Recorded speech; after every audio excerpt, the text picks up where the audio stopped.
welcome to the deep dive. Today we're not just looking at a crime scene.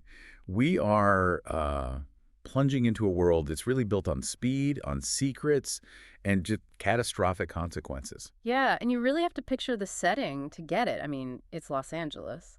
But not the LA you see on postcards. No, not at all. This is the gridlocked, smoggy underbelly, and it's during a torrential rush hour. The sky is just anvil heavy, promising a downpour. And the air is thick with, expectation, exhaust fumes, and a kind of desperation. And right in the middle of all that suffocating chaos, that's where we find our initial protagonist, a bike messenger. His fingers are numb on the handlebars, his quads are burning, and he's just trying to beat the clock. He's making a crucial drop-off to a low-end defense lawyer. And then, just minutes later, that lawyer is dead. The messenger is suddenly holding this padded manila envelope, and he's being hunted. Hunted by a professional predator, someone who is clearly willing to kill and kill again to get that envelope back. What starts as, what looks like a simple homicide or a robbery gone wrong, just explodes. It explodes into this sprawling, complex, high-stakes investigation. So our mission for this deep dive is to synthesize the documents, the testimony, everything surrounding these interconnected murders. First, the attorney, Lenny Lowell, and then the dispatcher, Ida Fitzgerald. Exactly. We're going to be tracking the perilous journey of the prime person of interest, this bike messenger known only as Jace Damon. And in doing that, we uncover this far-reaching conspiracy that pulls in celebrities, immense wealth, and the compromised internal structure of the LAPD itself. This is a deep dive into the costs of holding dangerous knowledge. Every single secret, every piece of evidence, it's paid for in blood. It really is. The key themes here are so stark. Knowledge is danger, trust is the ultimate currency, and it's depreciating fast. And we have to look at the cost of running. Running from the police versus running from a killer. Jace Damon was trying to run from the police, but he very quickly discovered the infinitely higher cost of running from a calculated killer, someone who operates completely outside the law and, controls the narrative. Okay, let's start on those LA streets, right in the frantic, just exhausting world of Jace Damon. He goes by the handle 16, and the sources, they paint such a visceral picture of his life. Oh, it's exhausting just reading about it. His whole existence is this blur of adrenaline and calculated risk. He's got swim goggles on to protect against the wind and grit. His two-way radio is strapped to his thigh, and his legs are just pumping until his calves are like rocks. And the psychological component of his job is so important for understanding who he is. He has this mantra, don't panic. Panic kills. Ice water, JC Steel. Focus. Calm. So it's not just about being fast. No, it's about maintaining control in absolute chaos. I mean, he's racing a Jag in a massive FedEx truck just to make a 6 p.m. deadline before some security guard locks the doors on him. It's a high-speed, high-stress, very low-wage life. And it's those exact survival instincts, ironically, that lead directly to him becoming the prime police suspect. Let's dig into his legal status for a second, because this is like a cornerstone of the whole story. It is. Jace, or Jace Damon, is actively, almost religiously, trying to stay off the grid. He embodies that whole precariousness of the gig economy, right? Totally. He works under a 1099 designation, so he's an independent contractor, not a taxed employee.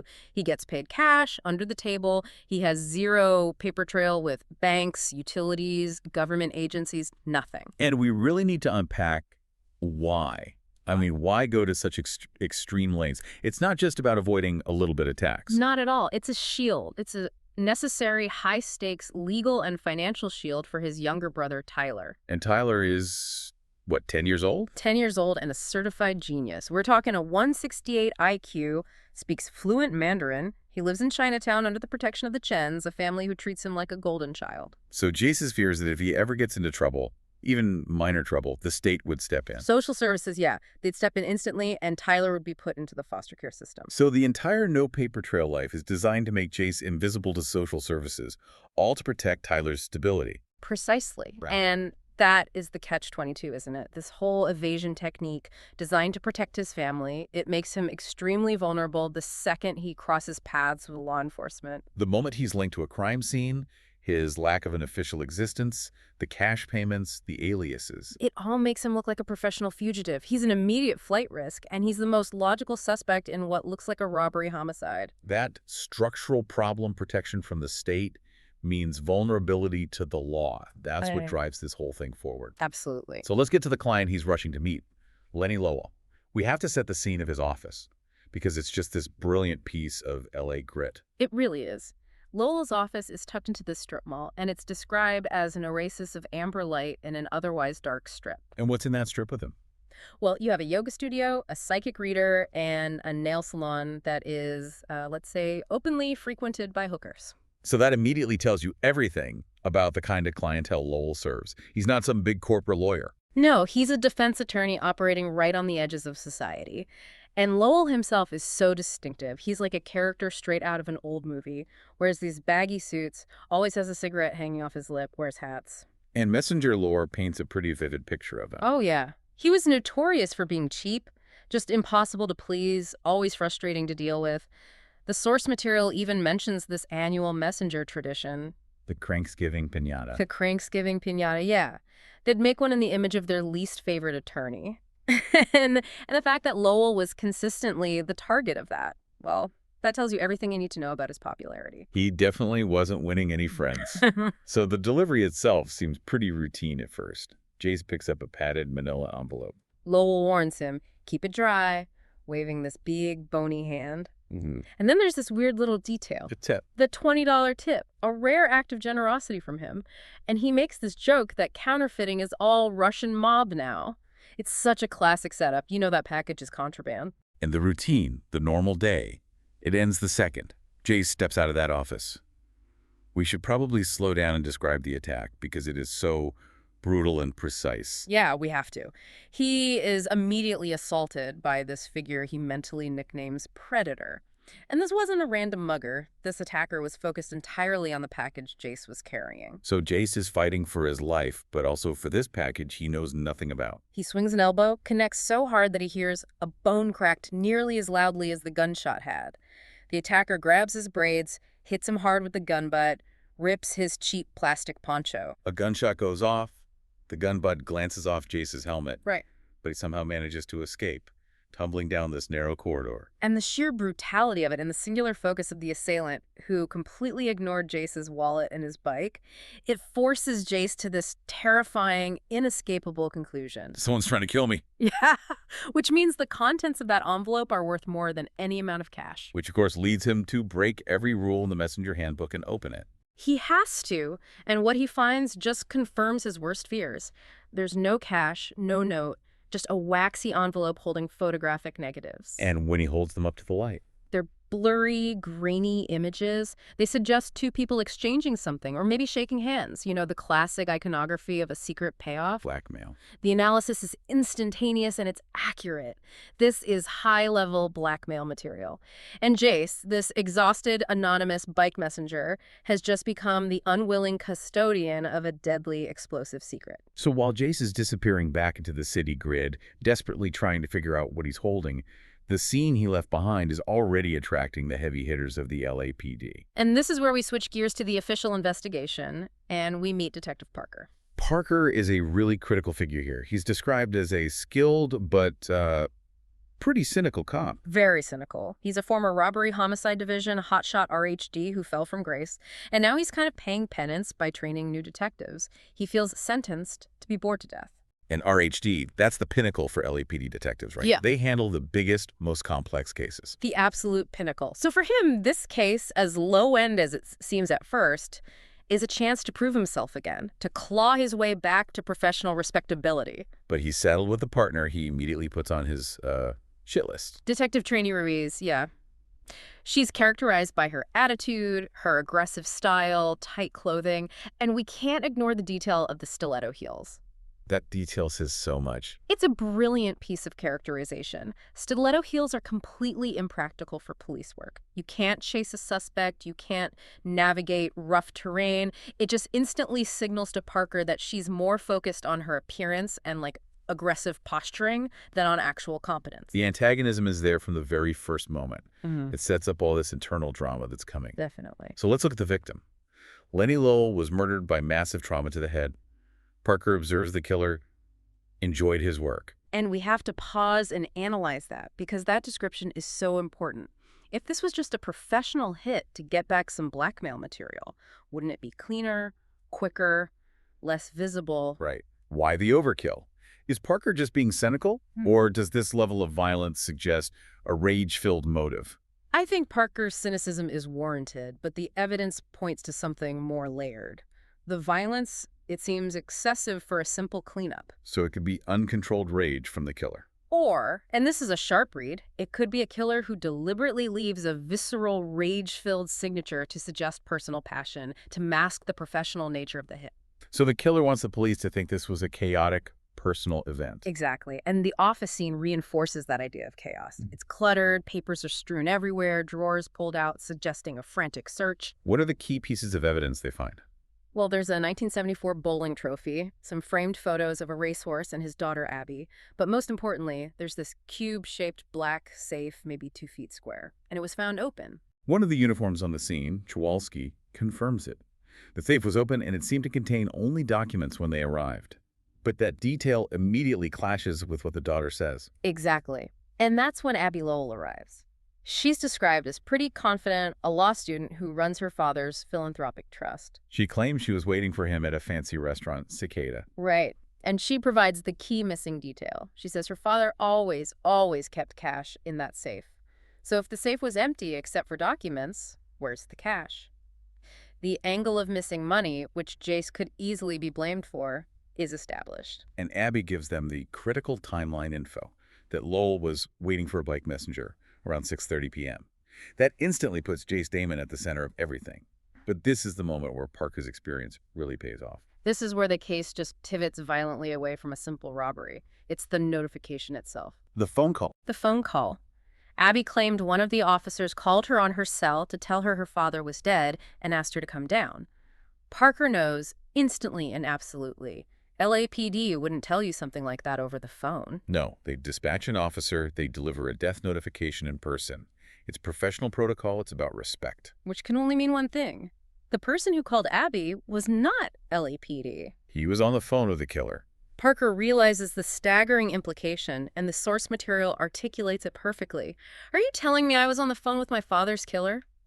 This confirms 2 horrifying truths. 1, the killer was still at the scene, or very near it, and had Lowell's phone. And 2, the killer knew Abby's number and was actively controlling the narrative from the very beginning, planting the idea of a chaotic robbery and framing the last person seen leaving the office. The anonymous bike messenger.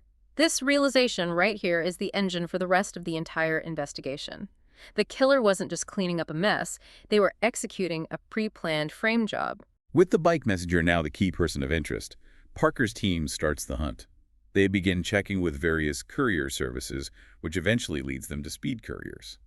And this is where we meet Etta Fitzgerald, the dispatcher. She's known universally as the Queen of Africa. And she's a formidable character. Absolutely. A large woman with distinctive braids, working from a cubicle, expertly juggling calls with a phone just sandwiched between her ear and her shoulder. And her background is tough and professional. She worked dispatch for the New Orleans Police Department and a private ambulance company. So she knows her way around cops. She knows her way around cops, and she is the unwavering protector, the mother hen to her messengers. She calls them a ragtag bunch of kids and grown men. And they are a colorful crew. They really are. There's Mojo, whose real name is Maurice. He reads poetry, plays a fantastic saxophone, but on the street, his persona is to act crazy and put voodoo curses on cab drivers. Then there's Gemma, the college girl on a year off. And Preacher John, who is described as the real deal crazy, but he keeps his job because he's the nephew of the boss, Rocco. Etta's loyalty to this highly functional, eccentric little family is paramount, which is why she resists the police from the get-go. Meanwhile, Jace is in a full-blown crisis, physically and mentally. His ankle is throbbing, he's bruised and cut from the attack, and he is just desperate. So he goes to the one person he thinks he can trust, Etta. He approaches her for emergency cash and for help covering his tracks, but he absolutely refuses to go to the police. He knows the math. He knows how it will look. His logic is impeccable. His beat-up appearance, combined with his fingerprints in the office and the immediate assumption that he stole the cash from the safe, he would be an instant easy suspect. His fate would be sealed, and he cannot risk that because of Tyler. Right. He has to maintain that security bubble for his brother. We see the mechanics of his evasion at work here. We do. He lives in Chinatown, he pays the Chens cash for rent and utilities, and he keeps his entire life savings in a fireproof lockbox that's hidden in an air duct. That zero paper trail is his armor, and it's all for Tyler's safety. He even tells Etta, "I won't risk you," meaning he won't bring this chaos to her. But Ada is tough and fiercely loyal. Despite her initial reluctance, she calls him nothing but trouble. She gives him the vital piece of intelligence he needs. She tells him the cops are looking for Jace Damon, number 16. And she leans on her past experience. She does. She claims she forgot more about cops than you'll ever know, and she refuses to hand over his employee file, which of course only contains his alias and a P.O. box address anyway. The very bureaucracy of the 1099 status that he cultivated for protection now works to temporarily shield him from arrest. Parker's team finds the alias in the mailbox box 501, rented since 1994 to an Allison Jennings, paid for annually with a money order, but it's a dead end. It tells them nothing about where Jace actually is. And just as they hit this wall, the whole situation escalates dramatically and violently. Abby Lowell's apartment is broken into and ransacked. And this is the shift. This proves the messenger is not the killer, because the killer left a physical signature on Abby's broken bathroom mirror, written clearly in red lipstick, "Next you die." This detail forces Parker to change his entire hypothesis. He deduces this action, rules out Jace as the killer for a crime of opportunity. Exactly. A panicked messenger or a simple robber doesn't go and toss the daughter's apartment and then issue a death threat. It confirms the killer is operating on a much more complex, deep-seated motive that's tied directly to Lowell's death. And they're actively trying to redirect the police investigation. Yeah. Maybe to implicate Abby herself, or just to show that the violence is ongoing and far from over. But before Parker can really use this revelation, tragedy strikes again. The true cost of Ada Fitzgerald's loyalty is just brutally revealed. She's found murdered in the alley behind Speed Couriers. Her throat was slashed from ear to ear. The violence is shocking, and it's personal. And Parker's analysis of the timing, again, is critical. He reasons that if Damon had killed her, he would have done it earlier, to silence her before the police ever showed up. Right. Killing her after the workday, when the police already have his name, makes absolutely no sense. It doesn't. The killer was cleaning up a witness who refused to cooperate. And this is immediately confirmed by an eyewitness. Ovidia Jones, a homeless man who Parker and Ruiz interview, he correctly demands a pizza in exchange for his cooperation. And he identifies the killer from a notebook. He does. It's Eddie Boyd Davis. Jones describes him as a pit bull-looking man with a cinder block head and small, mean eyes, and he saw Davis's big black car leaving the scene. So the manhunt now has a face and a name. Yes, it's focused on a known violent perpetrator, Eddie Boyd Davis, the hired gun. So now Parker has his violent suspect, Eddie Boyd Davis, but he knows Davis is just the hand. Someone else has to be the brain. Right. So he starts the process of connecting Lowell's murder to the much wider world of Los Angeles power and celebrity.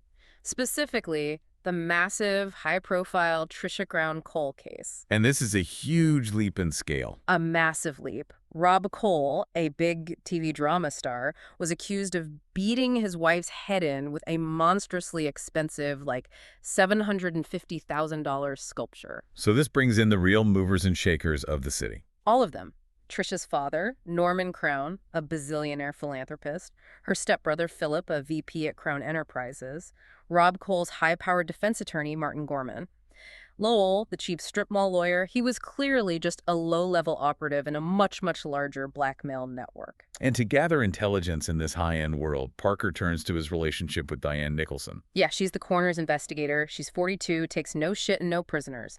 And she had worked the Trisha Cole crime scene a year ago. And she has some pretty strong feelings about Rob Cole. She holds this intense ire and outrage against him. She is completely convinced he's guilty of the attack. Meanwhile, Parker gets a court order to access Lowell's safe deposit box, and that solves the mystery of the missing cash. It does. Inside, he finds $25,000 in cash and the infamous waxy envelope with the photographic negatives.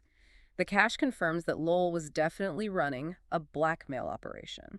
And Abby Lowell, who is desperate to get into that box herself, she just continues to deny everything. She denies any knowledge of the money or the blackmail plot, but Parker is convinced she's in it up to her pretty little chin.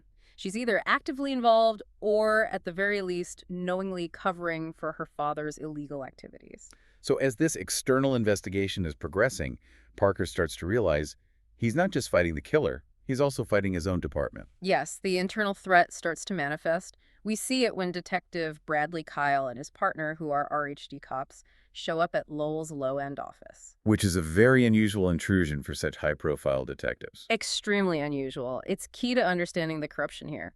Why would robbery homicide muscle in on a sleazy defense attorney's murder unless? Unless they were trying to control the evidence. And make sure the original frame job blaming the messenger stuck. They're there to bury any evidence connecting this murder to the much bigger Crown cold case. And this suspicion just deepens dramatically when Parker finally confronts Ruiz. He confirms she is an internal affairs rat, sent specifically to watch and report on him, most likely hoping to leverage a transfer to the highly desirable RHD.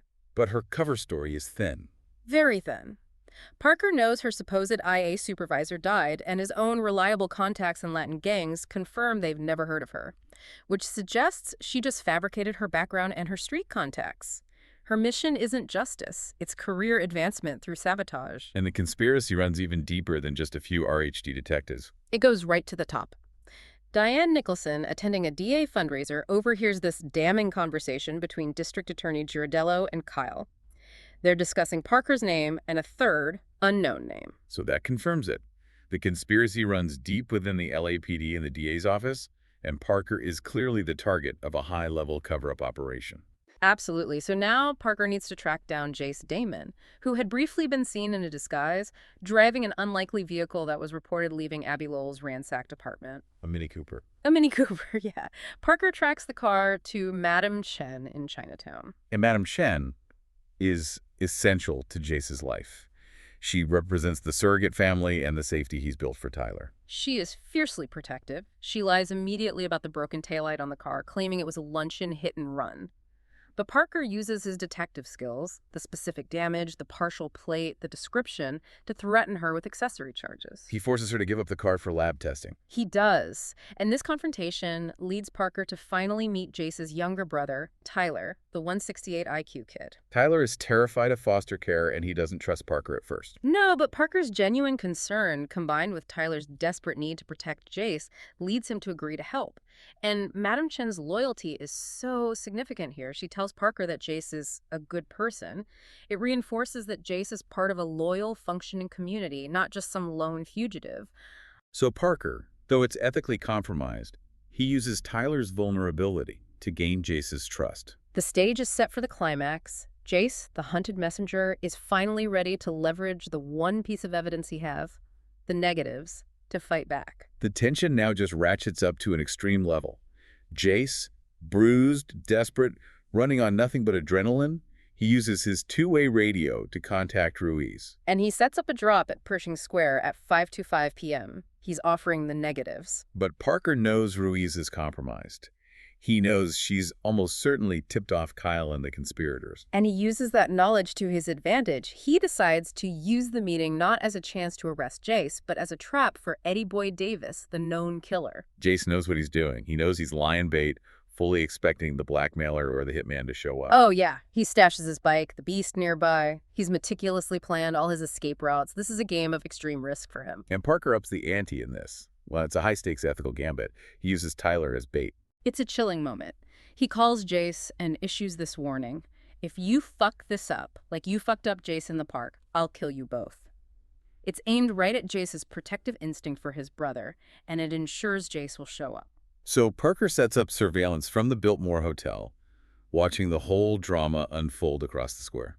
From his vantage point, he sees Abby Lowell arrive first, which confirms his suspicion that she's still deeply involved. And she's followed by Jace Damon wearing an army jacket and a cap pulled low over his beat-up face. And then the situation just explodes into violence and chaos when Eddie Davis arrives. He's on a stolen red Kawasaki Ninja motorcycle, and he's speeding aggressively right through the public square. The immediate consequence is just horrifying, the collateral damage. Davis speeds through, and he hits and instantly kills a green-haired stoner panhandler, a completely innocent victim. It just demonstrates Davis's reckless disregard for human life. And then the internal threat, Bradley Kyle, he acts. He fires his weapon wildly, another sign of his total lack of professionalism and control, and he hits Abby Lowell in the back. She suffers a GSW, but miraculously, it's not fatal. So Jace flees on his bike, with Davis right behind him in a frantic pursuit on the motorcycle, And Jace manages this dramatic, incredibly risky escape by diving his bike down the precipitous concrete Bunker Hill steps. which a motorcycle can't follow. No. Davis is forced to jump the railings, which results in a violent fall for him and a moment of temporary incapacitation. And in that moment, Parker makes a crucial realization. Abby Lowell had double-crossed Jace by calling the cops after their encounter, but she was never the primary target. No. Davis came to kill the messenger and retrieve the negatives. That was the central goal of the entire conspiracy. The final confrontation is then set for a few hours later at Olvera Street Plaza. Davis, now wounded and thinking he's meeting Jace alone to complete the kill, is talking on his phone, completely oblivious to the surveillance, and he seals his fate by declaring he needs to go kill somebody. This is the final sting operation. It's organized by Parker, Metheny, and crucially, Diane Nicholson. As Davis approaches, Diane pulls a gun, and the shock of this moment is just immense. Diane Nicholson shoots Eddie Davis in the head. The bullet goes straight through his frontal lobes. She immediately tries to flee in her Lexus, but she's blocked by a strategically placed black and white driven by Chowalski. And this is the moment of maximum narrative and emotional impact. Parker confronts the woman he loved, the coroner's investigator who so passionately believed in justice. And the truth is revealed through her weeping confession. My need for his love had turned her into something she hated. So we have to do a deep psychological dive here. Diane Nicholson was driven by this all-consuming, destructive, and ultimately misguided love for Rob Cole. A man who was stringing her along with false promises. You know, no one has ever made me feel the way you make me feel. And at the same time, he was about to be caught for the assault on his wife, Trisha. So Diane's solution was the ultimate act of self-destruction and betrayal. She hired Eddie Davis to kill Trisha Crown Cole. And staged the murder to look like Rob Cole had done it with that expensive sculpture. This eliminated her romantic rival, and it secured Cole, the man she loved, by getting him off the hook for the lesser crime, the beating, and into a legal fight for murder where she hoped she could control the outcome. But violence breeds violence. Betrayal breeds leverage. Absolutely. Davis, the hitman, immediately turned on Diane and started blackmailing her. He demanded money, even sent her a photograph of her paying him off as proof of her involvement. So she paid him until he wanted more. Which forced her to make that final, horrific choice. She had to kill Davis to keep her secret safe and to ensure the murder case against Rob Cole, the man she committed murder for, remained airtight. She paid the ultimate price for her deadly secret and her desire for this toxic affection. So the immediate aftermath deals with the dizzying fallout from that showdown. Yeah. Eddie Davis, who miraculously survives despite a bullet through the frontal lobes. Which a paramedic grimly refers to as the poor man's lobotomy. Right. He's charged with 4 counts of murder. Trisha Crown Cole, Lowell, Ida Fitzgerald, and the green-haired panhandler from the park. And Diane Nicholson, the former paragon of justice, is charged with murder by proxy. Back at the precinct, the internal conspiracy starts to unravel. It does slightly. Ruiz, the IA rat, confesses. She admits she tipped off Kyle about the Pershing Square meet, and Bradley Kyle faces an internal affairs investigation for shooting Abby Lowell and misusing his position by interfering in Parker's case. So justice, even if it's slow and messy, it does reach the corrupt elements of the LAPD. It does. But the staggeringly ironic twist of this entire deep dive lies in the fate of the central manipulator.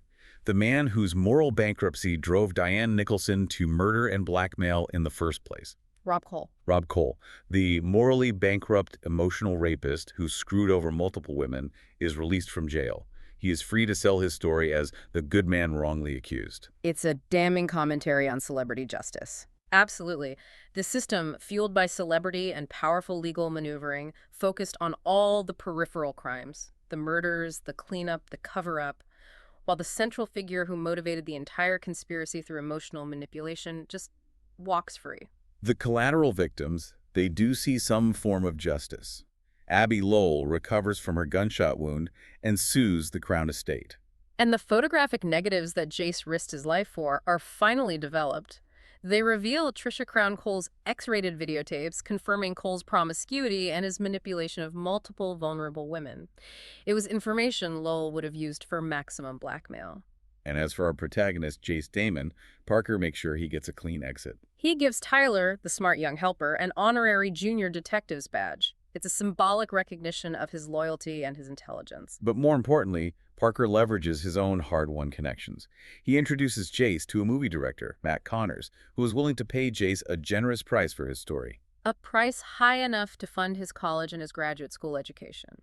Financial independence earned through trauma. And the title Connors suggests for the movie just ties everything together perfectly. Kill a messenger. And Parker, despite the personal pain and the internal chaos, he maintains his job.